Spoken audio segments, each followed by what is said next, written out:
Support comes from the Missouri Forest Products Association, providing more than 41,000 jobs in the production of wood pallets, railroad ties, white oak barrels, hardwood floors, and more. Details at choosewood.com.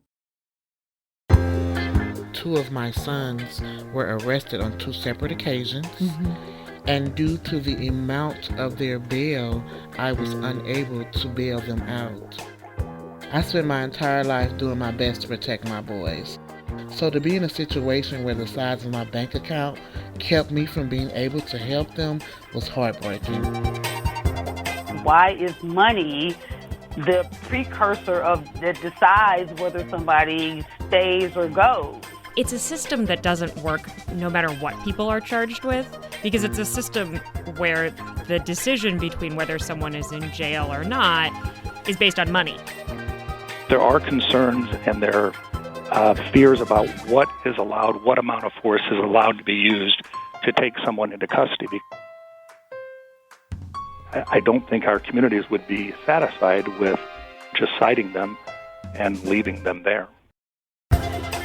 We should really be paying attention to what the law says. I'm Sarah Fenske, and that law is the Pretrial Fairness Act. Yesterday, Illinois Governor J.B. Pritzker signed it into law. And with that, Illinois became the first state in the U.S. to end cash bail, or more specifically, what some now call pretrial wealth-based detention.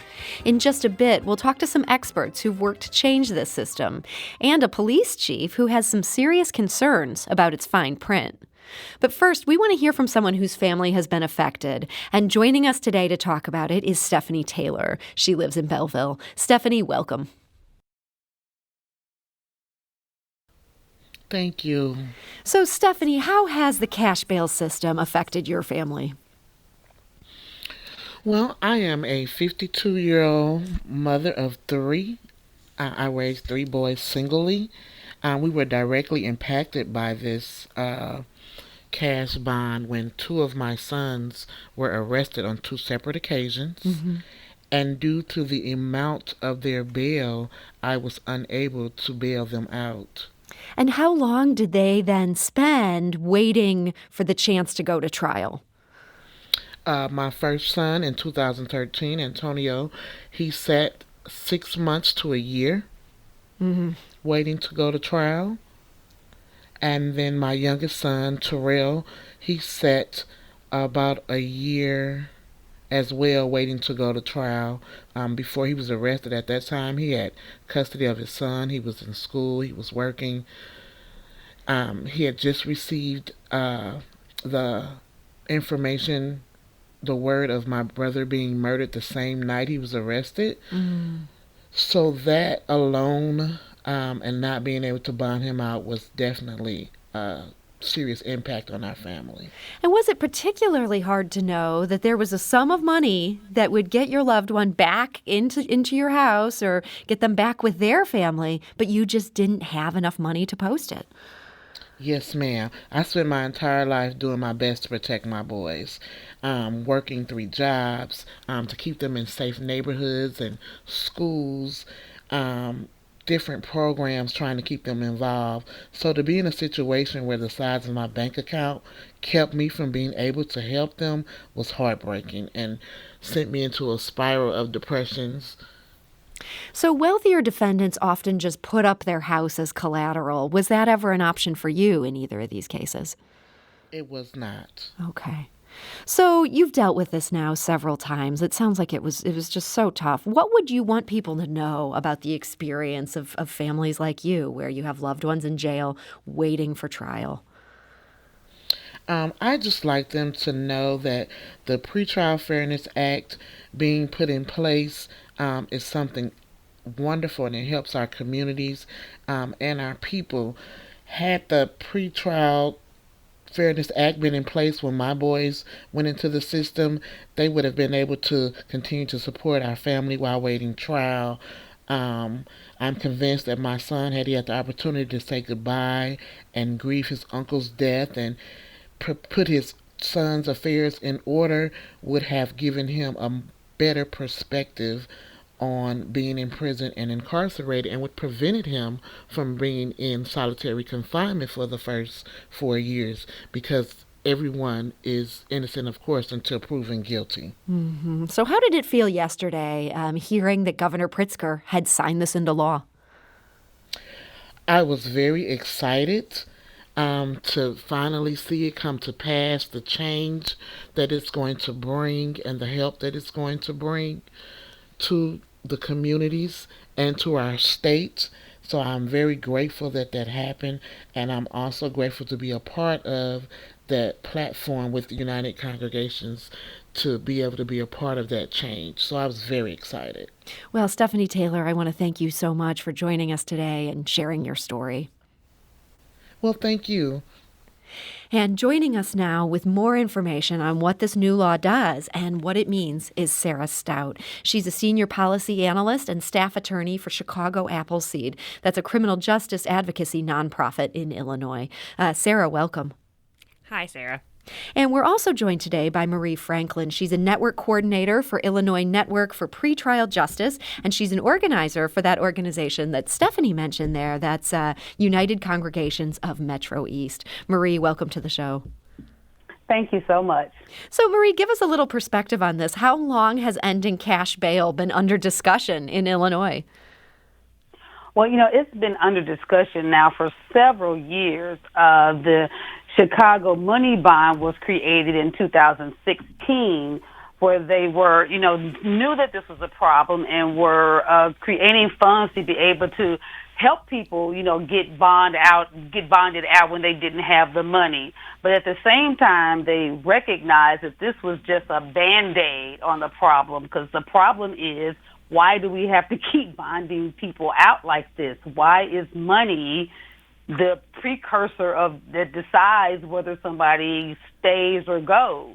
Mm-hmm. So in 2019, the bond fund created the Illinois Network for Pretrial Justice, where organizations across the country banded together to end cash bond in Illinois, because it had such a devastating effect, in particularly on Black and brown communities. Mm-hmm. So this fight has been going on for years now, a lot of efforts leading up to this. Marie, what do you think finally got it across the finish line this year in particular?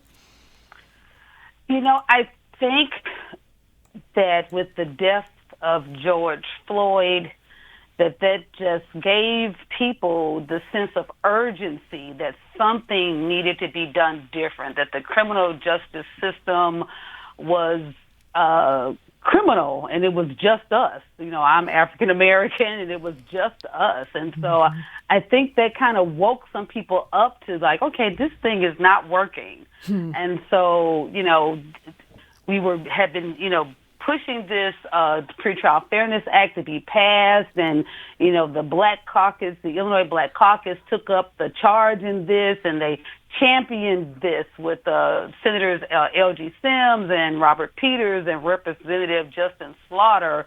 Really put all of their force and influence, behind getting this thing done. But they also say that it was the grassroots thing. We had over 100 organizations who endorsed the bill. We've got over 30 organizations that belong to the Illinois Network for Pretrial Justice, and so it was that grassroots movement that let the citizens of Illinois spoke and said, we need this thing changed. So, Sarah, I want to get some perspective on this. People are saying Illinois is the first state to do this. And then you hear from some people who say, well, no, New York did this, New Jersey did this. I know you feel Illinois really was the first. What are the differences between what it did and what these other states have painted as an end to cash bail as well?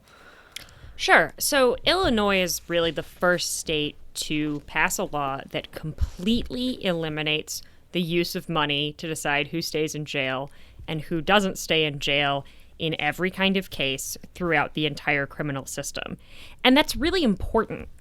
Some other states, New Jersey and New York, have approached cash bail as allowing it in some cases and not in others, which really, it's a system that doesn't work no matter what people are charged with, because it's a system where the decision between whether someone is in jail or not is based on money. And you can be charged with murder or a misdemeanor, and that's still not a smart way to determine whether or not you should remain in jail. And instead, we should be holding that decision to a very high standard, right? We should only be holding people in jail if they absolutely need to be there. And so that's the system that we will switch with when the bill becomes effective in 2023 for every single case in the criminal system. And now, the feds in D.C., I just have to because I'm a pedant, the feds in D.C. did do this in the 80s, and they've been operating on that system for ages, really without any negative effects. It is interesting you mentioned that because I feel like it kind of flies under the radar that the feds did that. And if you look at the statistics coming out of when they did it, people still showed up for trial. Oh, yeah. No, there's really, what we found in the research is that there's really no correlation between whether somebody pays bail and whether they show up in court. Most people who miss court do so by accident, right? And so the best way to make sure that people come to court, it turns out, is the same way to make them keep their haircut appointments, which is you send them reminders. And if you do that, that's the best way to make sure that people attend all their court dates. Now, I do want to make this clear to anybody who's listening to this and might be alarmed. Hey, wait a minute. Somebody charged with murder is now out walking the streets before they go to trial on that murder. There are some exceptions for pretrial release. They're just not money-based. Sarah, can you walk us through this? Right, exactly. So we definitely, under the Pretrial Fairness Act, still have a system where people can be jailed if a judge makes a finding that they pose a specific, real, and present threat to any person.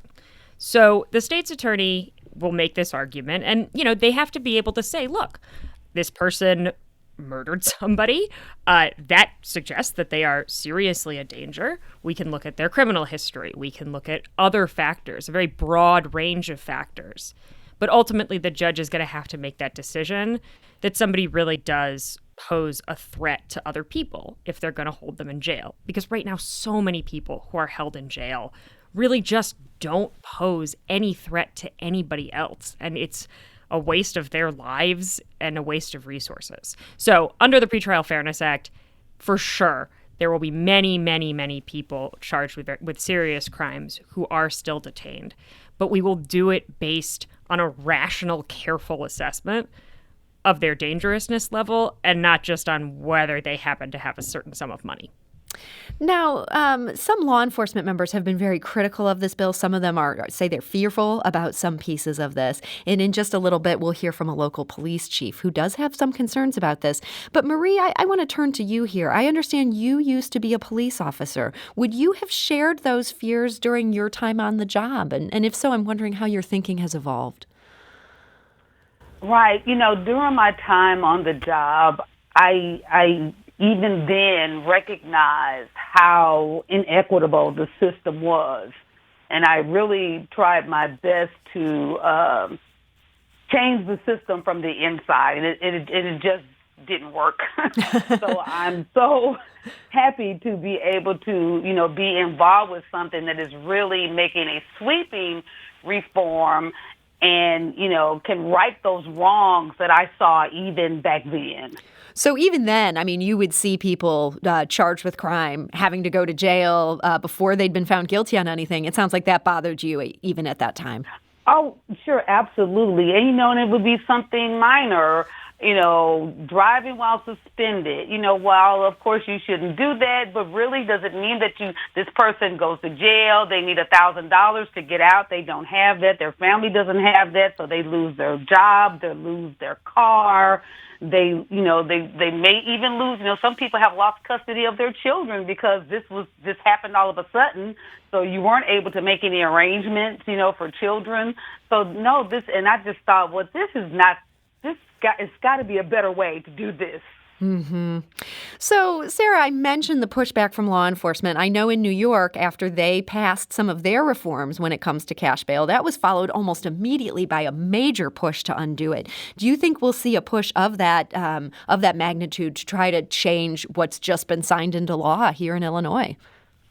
I think we're definitely going to see a pushback, but I would hope that for people who are really engaging seriously on this, they'll understand that we've really already had this conversation. There's been a bill with the goal of ending monetary bond in Illinois in the legislature for years.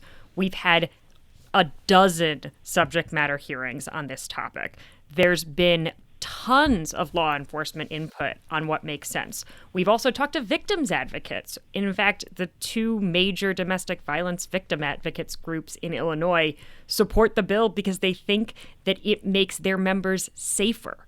So I hope that as we look at this bill and how we're going to implement it, we can all work together to make it work and not be relitigating conversations that we've definitely already had. This is a bill that's supported by a ton of people in Illinois, and it's a bill that has been crafted very, very carefully. Marie, for people who might be afraid of how this is all going to play out, they're worried about how this could affect their community, what would you want them to know as we look ahead to 2023 and this all going into law? I would want them to know that this is a good thing we're doing here. It's a fair thing. It's a great thing. And the Pretrial Fairness Act, in this country, you're supposed to be innocent until proven guilty. And the Pretrial Fairness Act makes sure that what we do on the ground speaks to that tenet of society. And everybody should have access to this, not only those who are wealthy. And because of that, that's going to make what makes our community safer by being fair to everybody, by making this thing an equal access to everyone and not just people with money. And that keeps our community stable, that keeps our community safe, and those are the things that makes communities better. When your community is thriving, when your people are thriving, when people are treated fairly, those are the things that keep our community safe. Well, Marie Franklin, Network Coordinator for the Illinois Network for Pretrial Justice and organizer for United Congregations of Metro East, thank you so much for joining us today. Thank you. And we're also talking to Sarah Stout of the nonprofit Chicago Appleseed. She'll come back after the break, and she'll be joined by Edwardsville Police Chief J.B. He has some thoughts on these changes, and we'll be back shortly to have that conversation. This is St. Louis on the Air on St. Louis Public Radio, 90.7 KWMU.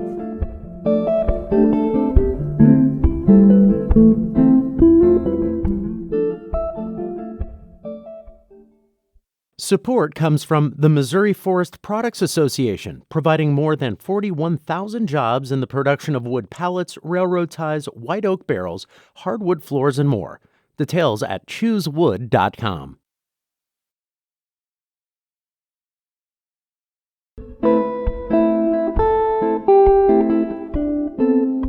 Welcome back. Before the break, we heard from some advocates who are pleased about a bill signed into law yesterday by Illinois Governor J.B. Pritzker. And one of those people is Sarah Stout. She's a senior policy analyst and staff attorney for the nonprofit Chicago Appleseed. Sarah, welcome back. Hi. And we do want to note there's more to this bill than just the cash bail reforms that Sarah was explaining for us before the break here. And some of these parts of it are things that law enforcement has some concerns about. And so joining us today to talk about a few of them is Edwardsville Police Chief J.B. Chief Keevan, welcome to the show. Hi. So, Chief Keevan, I want to start with you. This all sounds so good. Why did this legislation face opposition from police groups?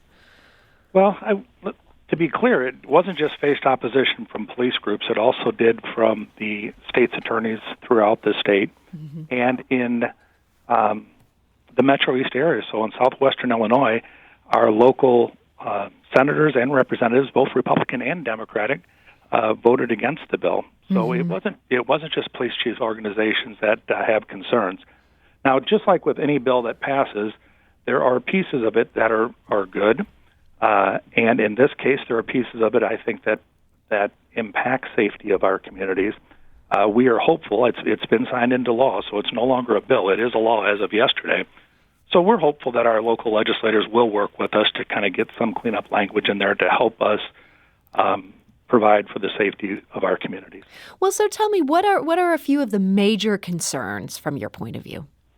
Well, in the cash bail portion, now granted, a judge already has the ability to give an individual a recognizance bond, which is basically a signature bond, which means they don't have to post cash.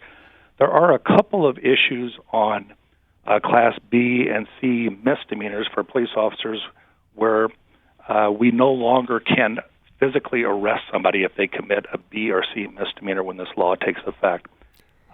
Give me an example of what would be a B or C misdemeanor where that could be a problem. Say trespassing. So somebody's in your yard, or somebody comes into your backyard, and they're refusing to leave, and you call the police. Mm-hmm. Police get there, identify the individual. He's not making any threats. He's just refusing to leave your property. Under the current law, we could take that individual into custody, and they would be required to either post a $100 cash bond or be recognized by a judge, or we could give a notice to appear. Under the new law, we are not allowed to take that individual into custody. We would be required to issue them a citation, much like a traffic ticket, and tell them this is your court date within the next 21 days. And pretty much that's it, provided that they're not breaking any other laws. And I don't think our communities would be satisfied with us walking away after an individual refuses to leave their property for just citing them and leaving them there. Sarah, I'd love to hear your perspective on this. What the police chief describes there, I can see how that could be a problem. Me too. I would hate for that to be what the law is, and it's not. This is something we've been hearing from law enforcement a lot that really is a pretty major misreading or misunderstanding of what that citation system does. What we want is for people who are charged with very low-level offenses to, in the vast majority of cases, get a ticket, like a traffic ticket. But police are allowed, and this is in the law, to arrest somebody who is accused of a B or C misdemeanor if they pose an obvious threat to the community or any person, or they have obvious medical or mental health issues that pose a risk to their own safety. And I'm quoting directly from the law there. So police are actually being given more discretion, not less. Under previous laws, even if something was going on that was in fact very minor, police would feel that they had an obligation to arrest somebody and take them in, when maybe a ticket would be more appropriate. Now they have the choice. If somebody's not posing a risk to anyone around them, they should receive a ticket, because there's no reason to put somebody through an arrest process. If they do pose a danger to anybody else, it's a pretty broad standard. The police officer can decide that and take them into custody. Chief Keevan, does that give you some assurance there based on what Sarah's describing? Would that alleviate your concerns? Well, I totally understand what Sarah is saying, but that is, again, my scenario was the individual's not making any threats. He's just refusing to leave. Well, he's not a threat, but he is making a threat because he's a threat to the community or any person. And again, that's language that police officers use all the time to make decisions about who they get to arrest and who they don't. And frankly, I find it really surprising that police groups who do every day make these decisions about who's a threat and who's not, based on all sorts of stuff, right? Not just verbal threats, but what they're doing and what their behavior has been thus far and everything else. This is the exact same kind of language that we use in lots and lots of other provisions that have been in place for decades. I really don't see a situation where an officer will find their hands tied by this, because it is so clear that if they are a threat to the community, you are allowed to make an arrest, which means you're allowed to escort them from where they are, put them in a police car, and take them to the station. Police Chief Keevan, I want to put this back on you. I know that was not your only concern about this bill. What's something else that you have some anxiety about? Well, beyond the bail bond, there is quite a few changes to use of force, and obviously there is current laws that require us to use the least amount of force as possible to take somebody into custody. Mm-hmm. One of the new laws, or one of the new provisions, is requiring that tasers cannot be deployed into someone's back. So if you're having somebody that you're fighting with, you should not be deploying a taser into their back. That's where taser trains us to actually deploy it. It's the safest place. What comes out of a taser are two almost like straight little fish hooks that have a barb on them, and obviously you don't want that anywhere near a person's face, and the back of the body is probably the best place to deploy that. There are some concerns, and again, I think all this can be cleared up with legislation that's going to hopefully follow up with this, but there are concerns and there are fears about what is allowed, what amount of force is allowed to be used to take someone into custody, because there are pieces of this legislation that tell us that if we have identified the individual and we can take them into custody at a later date, we are not to use force to make an arrest. Well, quite frankly, you can always take somebody into custody at a later date. Mm-hmm. Yeah, that seems like a tough standard there. Sarah, does that seem like a fair reading of that part of the law? No. I will say, on the tasers and the definition of kinetic impact projectiles, I'm not as informed on that, Chief, and honestly, that will be something that I'm sure is in conversation. But on the question of use of force, this bill, when it talks about arrest, talks about the use of deadly force, not the use of any force. So in the cases of things like escape, right? So if somebody is running away, what the law stops police from doing that they currently can do, and in some cases have done tragically and led to major losses of life that I think a lot of people are upset by, is when somebody is fleeing a nonviolent situation and police use deadly force and, hurt seriously or kill the person to stop that escape. That is what is covered by this law, and that is what is barred. All other uses of non-lethal force can be used to effectuate an arrest. Chief Keevan, the law also includes a requirement that all officers be equipped with body cameras, and this is supposed to happen by 2025. Has your department got any clarity on how this is going to come down, since it obviously is going to affect you? Well, I will tell you, and let me finish up on use of force. If you go to Sure. page 283 of the bill, you'll realize that it's not just use of deadly force; it is use of any force. So I think if we're trying to convince your public that any force is acceptable, then the devil's in the detail when you read the wording. So page 283 will make it clear that it's not just the use of deadly force. As far as body cameras go, body cameras are something that I personally believe make police officers behave better, and I think they make the general public behave better. The problem with body cameras is the expense of storing the data. So my community is certainly not a wealthy community, but we're not a poor community. We could afford to buy body cameras for all of our officers. We do have in-car cameras in all of our patrol squad cars. But the cost of the body camera is the storage of the data and the redaction. So if somebody files a Freedom of Information request for our body camera footage, no matter if they want, a week's worth of footage from one officer or 2 months worth of footage from all officers, we're obligated to provide that under the Freedom of Information Act in Illinois. The cost of providing that comes with redaction. So there's some great redaction software out there now, because we can't show a juvenile face and we can't show a person that's uninvolved on that video when we give that out under FOIA. There's redaction software now where we can, block out someone's face, and it takes it all the way through the video. We also can't share personally identifying information, date of birth, driver's license number, social security number. Well, that's not something that's as easily removed from the video. That is a minute-by-minute watch it to remove it out. Now, we have had conversations with the director of the Illinois State Police through the Southern Illinois Police Chiefs Association, and I think a great solution would be that if the state of Illinois would maintain, say, host all the data, so no matter what, and the technology is available to make this happen, so no matter what video body camera platform I use, it would be stored in the cloud. And I don't know that it'd be the state police, maybe it's a separate state group that's designed to do this. They would host and technically own all the data. So Freedom of Information requests would go to that entity.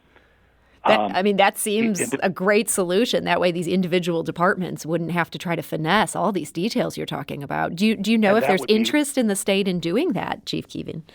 I think the director of the state police is open to that idea because in Illinois, like with our criminal data information under our LEADS, Law Enforcement Information Data System, we subscribe to the state police to say, you provide this information, we'll run somebody's name, and then you give us information back on their criminal record. Well, we pay a fee for that.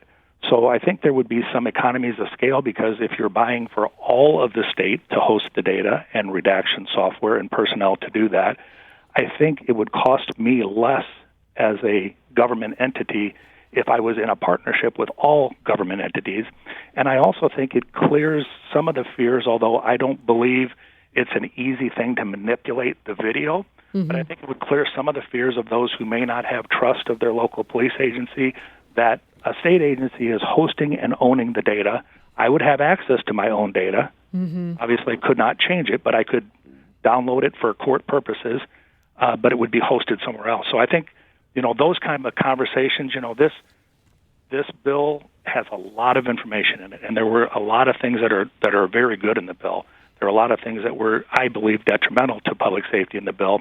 But if anything, it has caused us to start having these conversations to say, how can we do this better? And that's one of those things, because although those who don't necessarily believe everything that's coming from their police chiefs, they'll tell you that, well, the chiefs say they want body cameras, and the officers say they want body cameras, but they're not doing anything to move in that direction.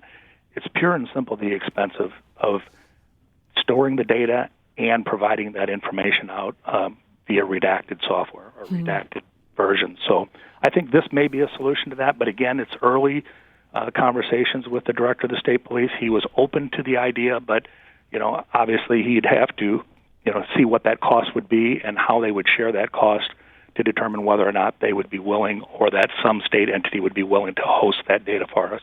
Okay. Well, it's been interesting to hear. It seems like this might be one point where there is some agreement here. You said that you see some good things in this and that maybe there's a way to do these body cameras in a way that people would actually welcome. Sarah, I know you've been a big supporter of this bill that's now become law. What would you want us to be watching in the next couple months as this discussion continues and law enforcement organizations are saying, here's some changes we want here and there? I think something like what the chief just said about data, I totally understand. It's one of the reasons the body camera part of the law is spaced out the way it is so that smaller jurisdictions don't have to comply as quickly. Because, there absolutely are issues that Chicago worked through in terms of when we implemented body cameras, how we handled that data. I do, though, want to say that we should really be paying attention to what the law says. And I know groups who have been working on the bill are going to be making a lot of efforts to make sure people see the text because, I unfortunately can't just leave it that, as the 283 page that was mentioned clearly states that an officer is justified in the use of any force which he reasonably believes based on the totality of the circumstances to be necessary to effect the arrest and of any force which he reasonably believes, based on the totality of the circumstances, to be necessary to defend himself or another from bodily harm while making that arrest. It then goes on to limit deadly force. So I would really urge everybody to make sure that they're looking at the actual language and that they're hearing from multiple sides, and paying attention to what lots of different groups are saying about this bill, because it's really, really important that we talk about what's really in here and what we were really trying to do as we move forward to implement it. Well, I appreciate you both taking the time today to share your thoughts on this. We are unfortunately out of time, but Sarah Stout, a senior policy analyst and staff attorney for Chicago Appleseed, I want to thank you so much for joining us today. Thank you so much for having me. And Edwardsville Police Chief Jay Keevan, thank you so much. I sure appreciate the opportunity to speak with you. This is St. Louis on the Air on St. Louis Public Radio, 90.7 KWMU.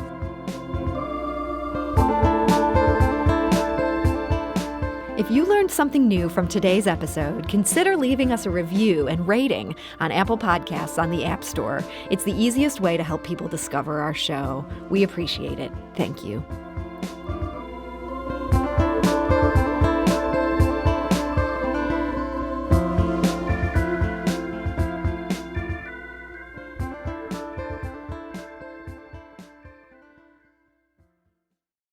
Support comes from the Missouri Forest Products Association.